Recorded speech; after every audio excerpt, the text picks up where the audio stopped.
stripes, see you ain't got a clue. Rose tinted shades, still see all blue. Why is it so dark with all the lights on? Sensitive to touch, but I'm still unfitted in all black, but you can see me. Playing it cool, just ain't that easy. Out of this world, but I can't find my star. Where are you? Welcome back to another episode of How We Bounce Back. What a crazy election day it was yesterday. Anyway, we have a very exciting episode for you ahead. Our guest tonight can make anybody laugh at any moment of the day. I've known him for 3 years. I'm still waiting for him to open his own comedy club in Hollywood. Born in Inglewood, he's raised in Northridge, has a Los Angeles culture rooted in his DNA. He's a social media manager at Mediacom and runs the show for the Adidas account. He's an advertising industry icon, especially at the Think LA, at the Vivo event, at the Spotify event. He can hit a fastball at Dodger Stadium over the Budweiser sign, hit the game-winning shot at Staples Center, and stiff-arm all them linebackers at SoFi Stadium. He is the man, the myth, the legend, Cameron Nash. What is going on, brother? How have you been? What's up, man? How you doing? Doing well, brother. How are you doing? I'm doing good, man. I can't complain, man. Just trying to stay active, stay busy, stay entertained and whatnot. How about yourself? You keeping up over there? Oh my God, bro. Just 6 weeks out of surgery, recovering, doing this show, taking classes, keeping it calm. But nothing has changed from March until now. There's no vaccine. I mean, like me and Rosemary did go around the country, but like it's about, staying healthy, distancing. We always have our mask on, whatnot. Immune system up. We stay working out. So doing well, brother. Okay. Just, How's the recovery from the surgery? It's going good? It's going good, bro. It's it was weird at first. It was fast, and then it kind of got weird. I felt like there was like some. I was like, oh yeah, there's no complications, but then there started to be some complications, like some fluid collection. There was like some bumps coming in, and then like, oh shit, what is happening? And then there was a little bit of like hair loss right here because of the pressure on the surgery table, but it's all coming back now. Don't let this things overcome me mentally. Stay optimistic. Like, God bless. Like, one of the biggest side effects is not be able to have a symmetrical smile on my face. So we're happy. We're gonna be appreciative. That's what 2020 is teaching us, to be appreciative of the little things. The most important things. For sure. I agree wholeheartedly. Bro, I know Mediacom and Adidas are ramping up all the holiday promotions, being in it right now, November. So you probably all up in the Prisma, the Bangle, the weekly insights and whatnot. What's going on with work lately? How are you handling all of this stress in holiday season? But honestly, man, I've been through the road a couple times. So, you kind of, it's crazy because you always feel like you know what's coming, right? All right, Q4 is, in the midst of Q4, it's going to be hectic, promos galore. Clients going to be checking in, 12 times they normally do. But the team has been built for it. I think, based on how we've had to adjust throughout the year from COVID and things like that, the team has been built for it. I've been built for it. So really just kind of sticking to my principles and, trying to get stuff done early when I can. And, sometimes it requires later hours, but all in all, that, it's a bigger goal that you need to try to reach. So, ready to go. Absolutely, bro. Hey, it means staying later hours, like something that's not in our, I guess, work contract per se. It's not like asked for, but if it means to like getting the job done, like hitting these deadlines, making sure we the quality of our work is like up to par, and even beyond that, staying later hours is actually everything. It really like that. That's what you're putting your heart into it. So I'm sure that's go ahead. Yeah. No, I mean, I think one of the things is because like we're working from home now, usually I have to commute, and like that commute is crazy. I mean, I'm sure the dangers of the 405, man. That can be a parking lot sometimes. So, I think the biggest thing is now I have more time back in my day where I can be at the computer and be accessible. So the biggest thing is just if I feel like the job's not done, what's alternative? Yeah, I can go work out, which I try to do too. But ultimately, it's like, what am I gonna do? Just sit there and watch Netflix? Like, nah, like a connection or something, a job or a duty or something to do. Then like let me sit there and knock it out, and make sure that it's to my liking and it's to the quality that it should be at. So try Absolutely. to do that as often as possible. Most that, bro. With work from home mandate and all the canceled industry events, it really put a huge damper into this year. Right? Man. This is the time we can all congregate and be together, but damn, COVID, they really screwed things up. Yeah. But it did reset like our way of life, like being at home and start appreciating those things. So I want to ask you, what are some of the things you've been doing at home during quarantine? Well, working out, trying to work out because mentally can definitely get yeah, exactly. Mentally, you can definitely get worn down if you don't. Um, Playing basketball, luckily I have a hoop outside, so I can shoot around on occasion. Um, I've always been into like the ambiance of your space, of your living space. So I've done a few things around the house in terms of like switching up stuff within my room, or it's given me a chance to kind of reconnect with family a little bit more. Just things like that. Try to pick up different skills. I'm not gonna sit here and act like I'm Bobby Flay or nothing like that, but trying to get in the kitchen a little bit more, and learn some stuff. So we just out here just trying to learn and be better, man. Ultimately. Amazing, bro. And keeping to the simple things in life. We don't realize how the simple things are actually the most important things. You talk about weightlifting, playing basketball, like, we just got to get out of the house. We just got to like clear our mind, just like focus and exercise. It's Yeah. good. It's good for the health. It's good for our mental health. You think it's good for our physical health, weightlifting or playing basketball or even running, it's actually good for our mental health too. It's like literally our peace. It's our meditation. So hear you on that, bro. That's Yeah. I amazing. mean, crazy thing is like I used to spend so much time driving that like I would have occasionally, I'm not gonna lie, I would have built excuses like, man, I ain't got enough time. But now it's like I sit there, you got to look at the man in the mirror and be like, all right, well, I do have time. Like, I don't have to drive anywhere. You know what I mean? Like I can literally just hop 15 steps and like log on for work. So it's like, what's your excuse for not working out at this point? So it really just forced me to kind of cut the excuses out and just really kind of get down to business.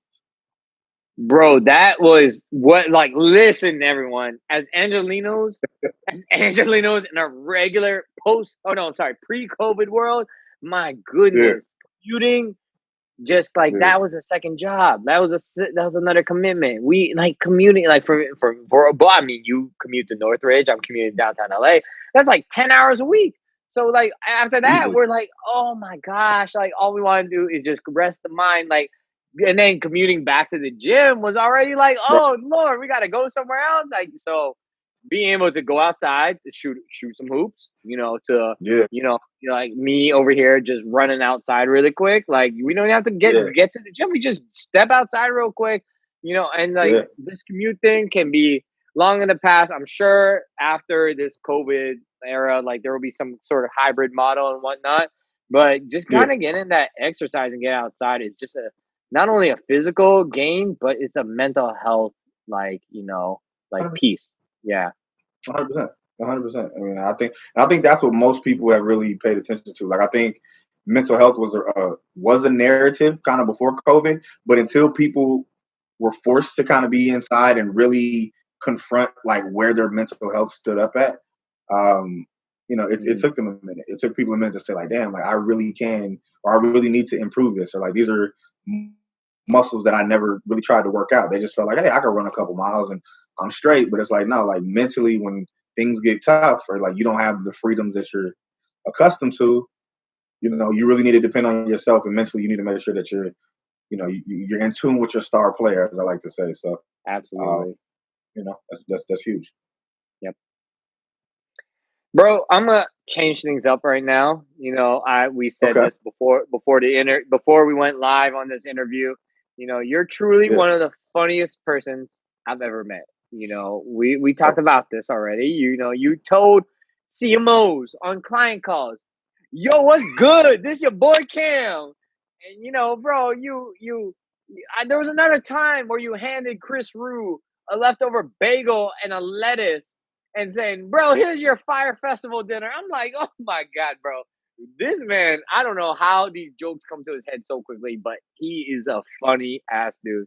I'll never forget my first or second weekend. I can't even remember, but it's my first or second weekend at MediaCom office. We had a happy hour, and you put on the stereo, and you put Migos Dab Ranch. You're like, I come from DC. I'm like, this man put Migos Dab Ranch, got a damn ranch, and a damn ranch. Hey, we're right with you. I was like, this boy Cam is my dude. I knew you were the coolest dude when I heard all of these things. When you authentic, you're spontaneous in the moment, you kind of just let it roll and whatnot. Yeah. Describe why it's important to you on being funny and spreading those vibes to your peers. I mean, to be honest, I don't. I mean, and I told you this, plenty of times. Like, I don't really take it as like trying to be funny. Like, I think it's just I understand that, like, in life, people can see life as being stressful, right? Like, and it is. Like, I'm not gonna act like I don't have stresses or nobody, but for me, it's just like I always feel like my overall purpose is to be. I feel like I'm here for the betterment of people. Like, I want people to feel like their day or their life or whatever was better because I was a part of it, right? Like, I feel like that's my way of serving is, you to kind of get out of your own head and for me to just sit there and say, yo, let's laugh, man. Let's dance. Let's enjoy the moment. Like, and I think that's pretty, if I had to say I had a gift in anything, it's just, I make people kind of forget about it. They have fun in that moment, and it's just funny. Like I said, sometimes stuff will just come to me. Like, I obviously want on social media all the time. And, when that whole Fire Festival thing was going on, it was just one of those things where it was like, you just walk by and it's like, you see your boys like, hey, he got the Fire Festival lunch. He got the special with him, right? And so, it's just one of those things, like things just like come to you, right? And it's not planned. It just kind of just pops in your head and it's just like, say this or I'm going to do this just because it just feels right. I mean, I know you mentioned the call with, with Tech, and it was one of those things where it was just like, I had already built up a relationship with the client. Like, I didn't see it as, hey, I'm on a client call. It's, I'm on a client call. Like, I obviously know the purpose of it. I'm not just going to sit here and just spew a bunch of nonsense. But, ultimately it was like, yo, this is how I would talk to him if we had a call where nobody else was there. So to me, it's just important to remember, just have fun with life, man. Like, you'll have enough stress, you have enough serious moments, but, you need to make sure that you smile, you laugh, and you spread, if you have the ability to, man, spread that to the people next to you because, everybody deserves it. Yeah. And you have the camaraderie with other people. It's like, there's authenticity, but you feel like why take things so serious? Like, it's, we can all smile and have fun. Like, even if you are a client, like, I know who you are. Like, let's just all have fun. I think that's just a natural personality and habit that you've had growing up. Obviously, you resonate a lot with your family and with your friends. You're sharing that with other people as you meet throughout your career and whatnot. So that's amazing how you don't change that no matter where you go.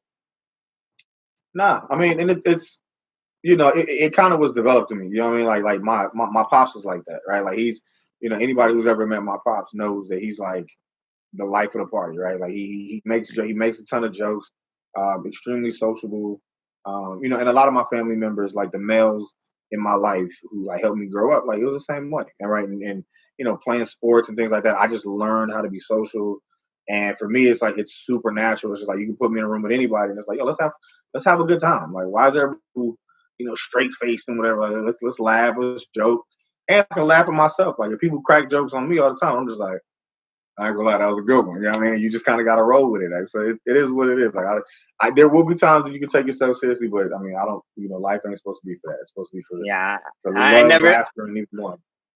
I never seen you take yourself seriously. I'm glad that you always lighthearted, bro. You literally take everything like a champ, but you dish it out well. Bro. That's why so many people love you. So yeah, appreciate that.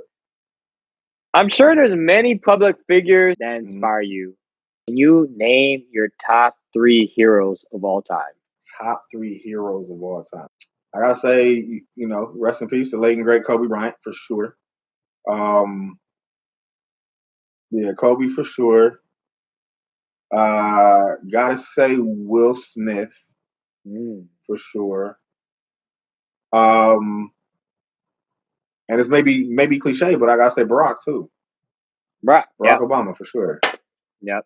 To me, it's crazy. Like obviously, during the whole electoral process, like you just see him when he was like coming out and speaking on behalf of Biden and things like that. People rushed to the television set to listen to this man talk, right? Like he was so poised, so well spoken, and again, he never spewed hate. It was never, even if he had a disagreement with somebody, like he knew how to approach it in a way in which it was like, yo, we can disagree amicably. Like this doesn't have to be some Twitter war, some Twitter finger war. Right. It's just something that's like, yo, we can have a conversation and we may walk away still disagreeing, but we're gonna do it responsibly. We're gonna do it like adults. And so, for him to deal with all the stuff that he had to deal with, and just what he symbolized for young black males, who probably never thought about being in politics, right? Or thinking that they could reach the highest office in the land. Like that was just something where it was like, yo, even if this isn't something that happens routinely after Obama, we know that like we know we can get past those hurdles. So I just think what he symbolizes overall is something that like you can never forget. And I still remember I was in college, man. I was over at San Diego State when he got elected. I was like, okay. Like it was just one of those things where you were just so gassed. Like I was just geeked. I was hitting anybody I could. I'm like, oh, we got a black president now. It was crazy. So like I said, what he stands for is just is endless, man. It's limitless. So like he's definitely always gonna be in my top 3. If there's one of the 3 people that I named, Kobe, I had the closest connection to. I mean, obviously it's not like I knew him or we were on like a texting basis or anything like that. But you don't need them. I mean, you know what I mean? But like growing up in LA, and being so close to the sport of basketball, I think I resonated most with his connection, right? Because like, and just hearing him speak about how you learn so much from life through sport, right? And especially through basketball, it was crazy how like I would make those parallels, right? And basketball was a sport that I learned through that my dad taught me. But I was super passionate. Like, I mean, obviously I played basketball since I was like, competitive basketball since I was like 4 years old. So when I heard Kobe's story about how he, played basketball that way, and I think the thing is, we grew up with Kobe, right? Like he came into the league at 17, and then it's like now it's like you literally saw his entire career, and he's in the same city as you, and he's doing all of these amazing things from the Olympics to All-Star games to NBA Finals to championships. And you've seen him go from the mountaintop as a young early 20s winning titles with Shaq, going all the way back down, having to build himself all the way back up, and winning those back titles with Powell, coming all the way back down. Then he retires, and then it's like now you see the personal side of Kobe, right? And him being able to kind of compartmentalize things, and there was just so much that when I heard him speak, or when I heard interviews, or when I heard stuff, I'm just like, damn, I feel like like so I know obviously it may sound cliche now, but like that whole Mamba mentality of like hey, I compartmentalize this, I compartmentalize that, like this is how I kind of approach things, the attention to detail, like all of those things to me was like, yo, there's nothing another athlete can do that's going to touch me the same way that it will with Kobe, especially when for years like we grew up together essentially, right? And you're sitting there rooting for him. So yeah, no, when I got the text, it was in one of my group chats actually, I got a text from my nephew. He had sent me the TMZ link, and I was like, nah. TMZ got this one wrong. Like I know they usually break shit, but they got this one wrong. Like Kobe's cool. Like you almost felt like he was a superhero. Something's gonna happen. Oh, false report. He's okay. Whatever. And then I started looking at the news channels, and then 30 minutes later things start rolling in, and you're just like, wait, what? Like he's gone? Like he's really gone? And then you start hearing that like, then the false reports start coming. Oh, hey, he's with his whole family, and you're like, oh, come on, not everybody. Then he's with this and that, and then eventually you got to the point where the actual story came out. But yeah, no, I mean, I think probably 10 minutes after I got the text, I was in my room. I was in my room having a drink, just like bawling my fucking eyes out. My phone was going off, and people texting me because again they know how much like I love Kobe. That it was just like they were like, "Yo, are you okay?" And I'm like, "No, I'm not." Like my superhero, the dude that especially at this age, has so much more to give to the world. He's gone, like off of something, that you feel like that could have been avoided. Like it wasn't like a disease or something, old age or, something like that where maybe you could digest it a little bit easier. It was like, nah, man, you give this man another 30, 40 years, like, who knows all the crazy, amazing stuff that he could have, produced or given to the world, and, I think just seeing his second act, like everything that he was doing posted was inspiring, you know what I mean? So, like, yeah, now Kobe's always going to be dear to my heart, man. And, even now, months after, his passing, like I still see highlight videos and other stuff, and I'm just like you still start to feel it, like damn, like I'm not over it. You know what I mean? So it's crazy, but my relationship with Kobe, as a fan and just someone who inspired me, is just one that I'll always remember. Amen to that, brother. Like he touched all of us, man. He will forever live with us. Like it's not normal seeing a basketball player pass away so suddenly, and like I feel like the way we saw how the world reacted after the tragic accident, we saw how much he touched so many lives, including us too. And like he will forever be in our hearts. We're gonna. Mama mentality is going to be a forever thing. He'll continue living through all of us, and he's looking down on us now, and that's all he wanted. So God bless Kobe Bryant, always. All day, always. But yeah, if I had to pick three, those.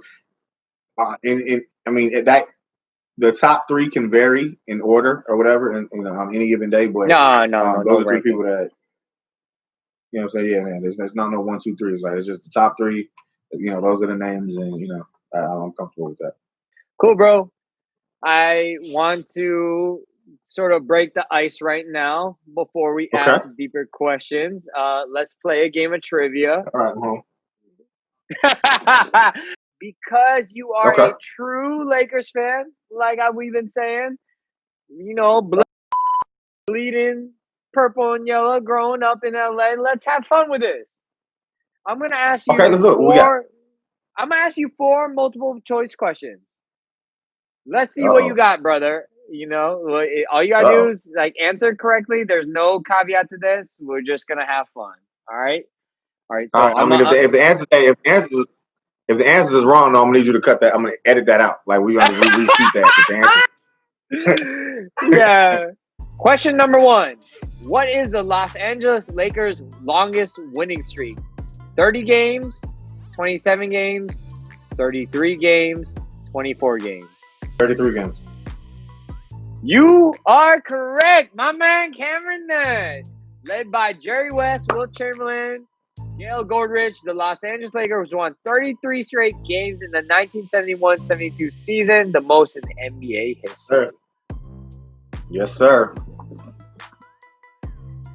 Whew. Question number 2. Which player did the Lakers draft twice? Magic Johnson, Elgin Baylor, Jerry West, or Kobe Bryant? Magic Johnson? That is incorrect, but it is okay because I would have not gotten this right myself because this is a long-ass time ago. The Lakers drafted Elgin Baylor in the 14th round of the 1956 NBA draft, but Elgin Baylor opted to stay in school. After leading Seattle to the NCAA championship in 1958, Baylor was drafted again by the Lakers, this time the number 1 overall pick in the 1958 draft. The rest is history. That seems like in the World War II era, so you're exempt. But you want to know the crazy part is, like, as much Lakers history as I know, I've never heard that. Yeah. That's why I was like, I'm going to just shoot there. Like, I knew it wasn't Kobe, so I was like, all right, I'm going to just throw one out there. I'm just going with Magic. Fuck it. But, like, nah, I've never heard that before. Yeah. You definitely did some research. Last question. Which Laker outscored an entire opposing team through 3 quarters of play? A. Kobe Bryant. B. Magic Johnson. C. Kareem Abdul-Jabbar. and D. Wilt Chamberlain. Oh, that's Mamba all day, baby. Woo! Kobe Dean Bryant. Knew that Is one. correct. On I knew December that one. 20, 2005, Kobe Bryant, the great Kobe Bryant, scored 62 points in 3 quarters against the Dallas Mavericks. Entering the fourth quarter, Bryant outscored the entire Mavericks team 62-61. The only time a player has done this through 3 quarters since the introduction of the shot clock. My goodness. That is crazy. Sorry, MJ. We are living in an era where we think Kobe Bryant might be right on the James Corden show where he might be over you, but quote me on that. So, For sure. all right, my brother, let's get into the deeper questions. The first question I want to ask, do you live with deep regret, and how has this impacted you? It's honestly, that is a tough question because there are moments in which I do regret not going to I guess you could say normal school or like a regular, like a public school, in high school. So I went to a magnet school, and so I was there from 5th grade through 12th grade. So it helped me a lot in terms of like when I was a kid. I'm 5, I'm in 5th grade. Like I'm running around school, like I see, seniors and juniors, and I became cool with a lot of them, right? And me, I was of course a young kid playing basketball. Your mentality is I'm going to the league. Like, yeah, I got no skill. I can get to the league, and just playing there, like I ended up getting to a point where around the valley and like neighboring areas due to AAU basketball and things of that nature, I had built up a reputation where people knew I could play, but it was like the stage that I was on wasn't big enough because I was in this small school, right? But I always felt like, hey, that'd be a great story if I made it somewhere prominent from this school. But I do sometimes regret because I do know, coach, I knew coaches, players at other bigger high schools where I felt like had I made that decision to go to a bigger high school, I probably would have had more opportunities and my basketball career could have potentially been longer. But so I'll say there are days in which I do have regret about it, but then I kind of sit with it and I snap back and I'm like, you know what, I can't. That I made a decision based on who I truly was, not based off anything else. So I end up just living with it because I can't look back anymore. Yeah, you appreciate, how the path forged itself. You appreciate, yeah, you got to be grateful for how it pans out. There's no reason to dwell. That's Yeah. that's the one thing that I think us as men, our worst enemy is actually ourselves. Oh, We look at like, oh wow, I wish I could have done this. I wish I could have done that. You start to question yeah. yourself so much. Yeah, but you kind of like like accepted like this is the path I'm going to be in. So let's roll with it. We're gonna make the best of it, right? Yeah, I mean, it was the path I was supposed to be on, right? Like, because then the thing is, you can get down such a rabbit hole of like, what if, like, oh, hey, if I left this school and I went here, okay, well then a lot of the people who have affected my life, right? Like some of my best friends, I met, at that, at that magnet school. So it's just like these are people who I've now known for 20 plus years. And it's like, okay, well, I don't have those same relationships. I don't have those same experiences if I'm not in contact with these people. So it's like there's so much of your life that then comes in question where it's like, well, if I made a different decision here, then that has a domino effect on everything else. So like I said, it's usually very rare that I may think of the past and say, okay, this is, I regret that I didn't do this because it's like at the end of the day, I'm in a good place, right? Like I'm like I still have a great life. And my life could look different, but it could look worse. I don't know that. So, I just got to go based off of what is and, the decisions that were made. And, yeah, that's just kind of how I approach it. God bless that. Absolutely. Bro, can you describe how you deal with the expectations of making your parents proud? Because their expectations can differ from our Yeah. expectations. What do they expect in you, and does it align where you want to be in a couple of years? Does it align where you want to be now? Um, Honestly, that's a good. I don't know. I think like when I have because I have really good open relationships with both of my parents. I think when it came to how my parents raised me, you could kind of tell they each kind of took their own role, so to speak, right? Like mom's was always on me about just being a good man or a good person in general. Um, she taught me the principles like, yo, this is how you're supposed to treat people. And obviously she was the one who was really on me about my academics. My dad, he was, more the focus of like sports. Like obviously he was the one, drilling me in terms of, never cheating what you do, never cheating your work ethic in terms of, the sports field. And then of course, when it came to girls, right? Like he was always trying to coach me in that situation too. So, they both kind of instilled in me those principles, and, um, ultimately, I think that the biggest thing for them in terms of their expectation for me is to always be authentic, right? Is to not feel like you have to be somebody else in order to get where you want to get. Like, just to understand, like, yo, be yourself when you come into a room or when you approach an opportunity. Give your own, your own pizzazz, your own flair. Give that to the situation.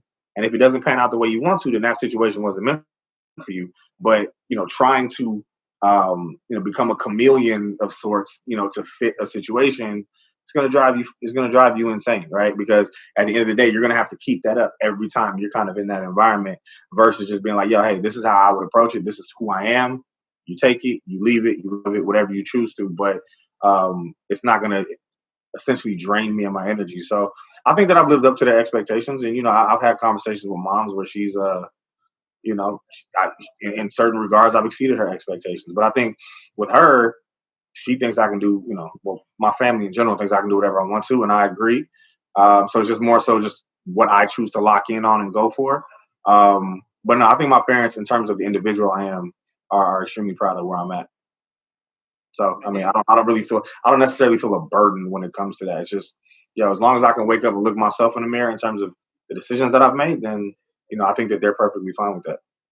Like, because I've always kind of been the person where my friends would always come to the house, right? So like my house was always kind of like the hosting house, right? So they would always see the type of people that I was around and just how I entertained or interacted with people, and then just everything from youth sports and just being like traveling and being around that type of stuff.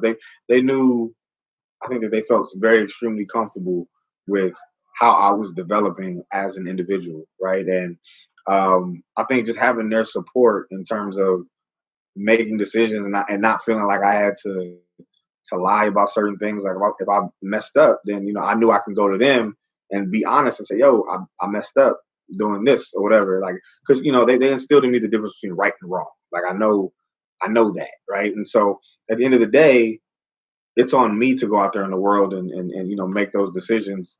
But I think when you kind of innately know that you kind of have that support system at home, it makes it a lot easier. So I've probably told them about 20 different occupations that I was gonna have. It's like in terms, yeah, in terms of career. So I think that at the time they probably felt like, yo, he can do any of them he wants to, but he just what is he gonna decide to kind of lock in on? So yeah, it's been it's kind of been a beautiful roller coaster. We all have dreams. I do want to ask. We have a great career. Me and you being in advertising, digital marketing, great agencies, world class agencies that kind of give us the platform, the resources to work with some great people, our colleagues, amazing people Yeah. across the board. I want to ask, and it's a question we talked about before this interview started. Mhm. Describe if you are chasing your dreams or are you currently on a different path, and if whether or not either or is the answer, what are you most proud of today? Chasing my dreams. Um, yes and no. So, and I'll kind of elaborate on that. So, my dream ultimately is to entertain on kind of like a larger scale. Um, I feel like my ultimate goal is to provide the world something that, again, whether it's an environment or a piece of work or something that people can look to for relief, right? Can look to for whether it's laughter or just kind of as an escape, right? So, one of the things I've always dreamt about doing is owning and running my own either nightclub or lounge. So, like, I feel like it would be super cool to really just kind of create a space where, it's not necessarily just about being turned up, right? But it's a place where people can go and it's like, yo, whether it's like every month or whatever, like it's a different theme or if it's a different vibe or whatever, like, or just like kind of like a safe haven for people to go to. And another dream of mine, which I probably say I'm closer to kind of, would be the closest to probably attaining is I like to write, right? I'm very big on communication and the written word, how that can make people feel. So, obviously one of the things that I would like to do one day is to write a book, and so, that's something that I've toyed around with the idea and within recent weeks, especially being home and, soon, you know, the weather gonna change, I mean, it's pretty much summer in Cali, like all the time. But like ultimately, being able to sit down and kind of curate a piece of work that people can kind of go to until the end of time, that they can kind of reference and just kind of see how my mind might particularly work. So, yeah, I mean, there's a ton of things that I would like to do. The club being like the larger grand scheme of things.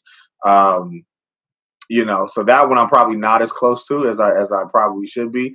But coincidentally, it's crazy. I think that with everything going on with COVID, it kind of steered me back towards the book because the book I probably would have put on the back burner. But like nowadays, seeing everything, whether it's like all these different businesses kind of shut down, especially clubs because of this time off, it's like you know you can't shut a book down. Like once the book is out there, it's like yo, you can find like an audio version, you can find a digital version. You know what I'm saying? Like you can find multiple versions of it. So for me, it's just like yo, you have the time, so why not put your mind to something that you like to do, being writing, and try to curate that and just see kind of see where it goes. So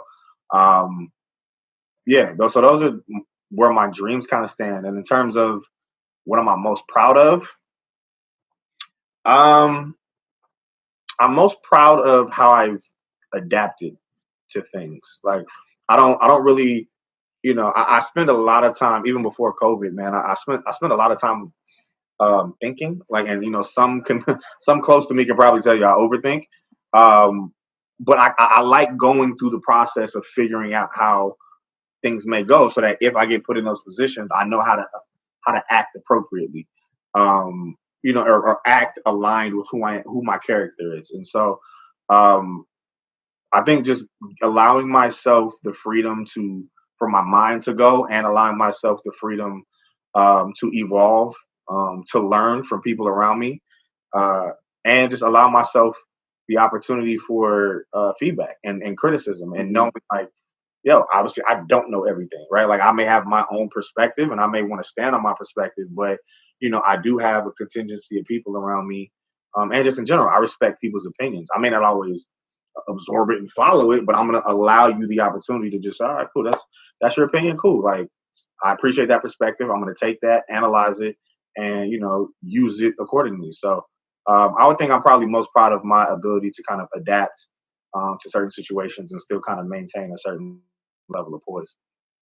That is one of the best things I've known you about, bro. That is honestly one of the best things. Like you understand people, you cater to your audience. Like that's, I mean, like we do work in the industry as marketers to figure out what the audience likes. But we are probably taken aback by hearing about the book journey and the Yeah, opening in the club. That the thing is, everyone loves you so much that we will be like, hey, do you need our help to do yeah, any of that?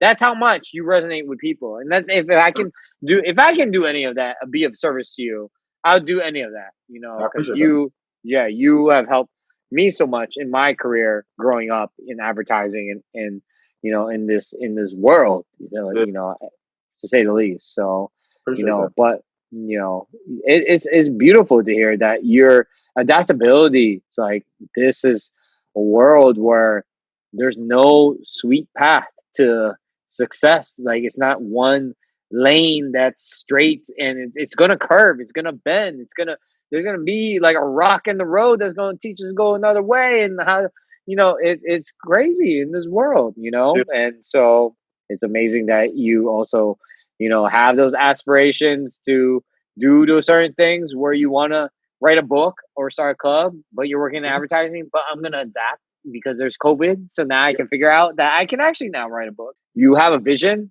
you stick with it, but there's, other pieces of this vision. But Yeah. you're not going to get, you know, tossed off to the side. You always adapt. You'll be ready. You'll be ready to take on. You have your shields up. Yeah. We're gonna keep going forward, and you're gonna make any kind of dream that you want to come true. And if it's a different kind of dream, you're gonna make it even better than your original dream. So that's what it is. Yeah, I mean, I think everybody, not everybody, excuse me. I think some people can get so kind of focused on just one dream that Yeah, other opportunities can pop up for you to showcase other talents and abilities and skills that you have, and you'll just completely miss. You'll be completely blind. Like you'll miss it because you're just like, no, this is it. And I think for me, I try so much to kind of survey the landscape and feel like, okay, cool. What's speaking to my passion points right now, right? And kind of what I alluded to earlier in terms of basketball and how it affected my life is, the position that I played was point guard, right? So what it taught me was, well, at least what that position taught me is how to put everyone around me in position to win, right? Like I want to win, of course, I want to be as successful as possible, but I do want to share that with the people around me. I do want, what I'm saying, like you or any of my other homies or whoever it is, I want everybody to be in a good position. Like I've never been one where it's like, hey, I just want to be up here by myself doing this. Like, nah, I want all the homies to be in that space, right? And so I've always also learned how to like step back and say like, okay, like maybe I'm wasting or I'm burning resources or whatever on this when it's a prime opportunity for me to leverage and strengthen this skill that I have over here. And one of the things that plenty of people have told me is just like, yo, Cam, when you write, or especially when your mind is in it, when you write, like your words come off the page, like you can really kind of do something with it. And honestly, it's something that, if I'm being honest, like it's something that I've known, but I've also been scared of, right? Because there's a responsibility that comes with that. There's a weight that comes with having a talent, having a skill, knowing it, but walking with it, right? And really kind of breaking that down that way. So I think the biggest thing for me now is my confidence in knowing that you have to take that first step. There's going to be roadblocks, you're going to fail, but if you truly believe in a certain gift or skill, then you got to go with it. And I think until this point, I've kind of waded in the water a little bit, but I think now you kind of got to the point where it's like, man, you just kind of got to go. Right? Like yeah, time is not guaranteed, so right. let me just put it down and see what I can do with it. Cam, if there's one big piece of advice that you can tell the audience, what will it be?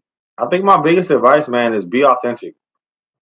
Be authentic, man. I think it's really imperative that people. I mean, life is going to be complicated on its own, right? And so I think the biggest thing that people need to do is just be authentic. Know who you are. Spend time with yourself, and there's going to be a lot of fears a lot of time, but at the end of the day, if you're authentic. If you can step into any room and feel completely confident being yourself and having a perspective that you're comfortable with, then I think that you'll be fine. So if I had to pick any piece of advice, it would be, keep things simple and be authentic. Absolutely, bro. Amen to that. Hmm. All right, my brother. I want to ask one last question before we sign off. Okay. But what are your favorite music albums of all time? How many do I get? Let's go with three. Three. My favorite albums of all time. No mixtapes. No, damn. Okay. Okay. Let's go with Kendrick. Good Kid, Mad City. Woo! Good Kid, Mad Legendary. City. It's like 2014, 2015. Yeah, yeah. Yeah, for sure. Give me Drake. Take Care. Oh, greatest of all time. 2011 and then popped off in 2012. But yep, my favorite of all time. And then probably Jay-Z, Blueprint. Wow, I did not expect that. It was tough because Wow. I was gonna go with Did not expect that. I was gonna go with Kanye, My Beautiful Dark Twisted Fantasy. That was right there. Oh, That was on the cusp. It was on the cusp, but I felt wrong. That's a 2011 staple right there. I felt 2011. wrong. Yeah. I felt wrong leaving Hove off the list, man. So I had to go. I had to throw Hove on there. But if I had a fourth one to slide in there, it would be Kanye, My Beautiful Dark Twisted Fantasy. It seems like with Hove and Yeezy, you slide in Watch the Throne as number 5. Then shoot, yeah, man. Like I said, they when they wasn't in whatever their little relationship thing is now, man, they was. I don't know how they rock with each other right now, but I mean, outside of that, they put together some good work. But that was certainly a golden era of hip hop we might not ever see replicated again. But it is what it is. The way it's trending, I doubt it, but we'll see. Yeah. All right, bro. Hey, thank you again for coming on this show. It was a great pleasure. It was a great time. You've been the person that helped shape my speaking skills in meetings. I've said this already. Speeches. Now, you shape me in the way I can talk in this talk show right now. So, bro, we always appreciate you. I'm sure your personality, your energy resonates with other young colleagues at MediaCom. Yeah. And with everyone you come across. I've seen it with your friends, your family. You touched so many people's lives. A lot of people love you, bro. We look forward to all you got coming in the future. Thank you, man. Like I said, I appreciate it. Thank you for the invitation onto your platform here. Definitely can't wait to see, what else you got coming forward, because I know that mind of yours is always working, always got new ideas and whatnot. So, like I said, just thank you and, for allowing me to be a part of this. And, anytime you need me, man, reach out. You know the number, the location, I got you. So, just, yeah, man, just let me know. I always got you, bro. But no, I appreciate it. Love you, brother. Absolutely. Tune in next week for a birthday special episode featuring our great friend, Gabby Garcia. She will be discussing her journey moving to different cities in her early career after college. As always, you all are amazing for watching this all the way through, and we hope this show continues to uplift you in any ounce of morale possible. Keep pushing it week in and week out. He's Cam. I'm James. Stay safe. See you all next week. Hit me with emotion, but there's still no emotion. In a colorful world, but see all gray. Why is it so dark with all the lights on? Sensitive to touch, but I'm still not fitting in all black, but you can see me.